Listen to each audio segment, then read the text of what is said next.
જૂનાગઢના મેળામાં નાગા બાવાનું ખિસ્સું કપાયું. કરી ગયો રે હે ભગવાન, નથી રેવાતું. એક સરખા દિવસ સુખના કોઈ ના જાતા નથી. મગજ કામ નથી કરતું. ઉપાડી લે ભગવાન, ઉપાડી લે મને. સુપ્રીમ કોર્ટનો ચુકાદો, જેનું મગજ કામ કરતું બંધ થઈ ગયું હોય અને જે વ્યક્તિ સપોર્ટ સિસ્ટમ પર જીવતી હોય એને ઈચ્છા મૃત્યુની મંજૂરી આપી શકાય. દાદાજી, આ તો તમને બરાબર બંધ બેસતું છે. શું તમે જ કહો છો તમારું મગજ કામ નથી કરતું અને મારા સપોર્ટ પર જ જીવો છો, એટલે હવે તમારે ઈચ્છા મૃત્યુ સ્વીકારવું પડશે. એ ભાઈ, એટલે તું મને પતાવી દેવા માંગે? અરે પણ હું શું કરું? આ તો ભગવાને સામે ચાલીને તમને તક આપી છે. સરકારે આ કાયદો પસાર કરી દીધો. હું તો કહું છું એનો લાભ લેવો જ જોઈએ. જો સાંભળો દાદાજી, આપણે શું કરીએ, તમારી આ બે આંખો છે ને એ આપણે ઓલા સાવિત્રીબા છે ને એમને દેખાતું નથી, એમને દાનમાં આપી દઈએ. અરે તમે સાંભળો તો ખરા. અને આ તમારું શરીર આખું મેડિકલ કોલેજને દાનમાં આપીએ.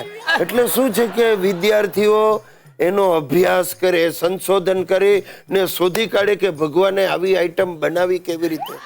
અને હા, તમારી બંને કિડની આપણે 2-4 લાખમાં વેચી દઈએ. કલા હરામ ખોર પાજી, તારે મારા જીવતા જીવત મારા અંગો વેચીને પૈસા ઉભા કરવા? આપણામાં કહેવત છે ને, જીવતે લાખનો મરેલો 1.25 લાખનો. તો તમે પણ જતા જતા અમને થોડો ફાયદો કરાવી આપો એમ. ભાઈ, મારે નથી મરવું પણ હવે. અરે નથી મરવું કેમ? રોજ તો તમે ભગવાનને પ્રાર્થના કરો, ભગવાન મને ઉપાડી લે. ના, આજ પછી ક્યારે નહીં બોલું. ये हुई ना बात. अरे दादाजी, मारे तो તમારી 101મી વર્ષગાંઠ ધામધૂમથી ઉજવવી છે.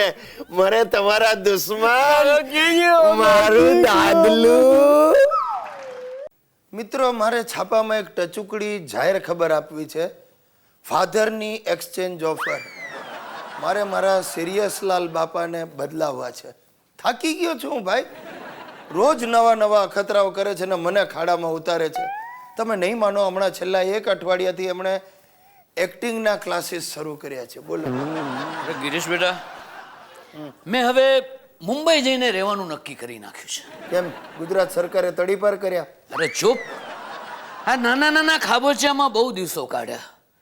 હવે મુંબઈના મહાસાગરમાં માલવું છે. Very good. આતંકવાદીઓ પણ મુંબઈના મહાસાગરથી જ અંદર ઘૂસ્યા હતા.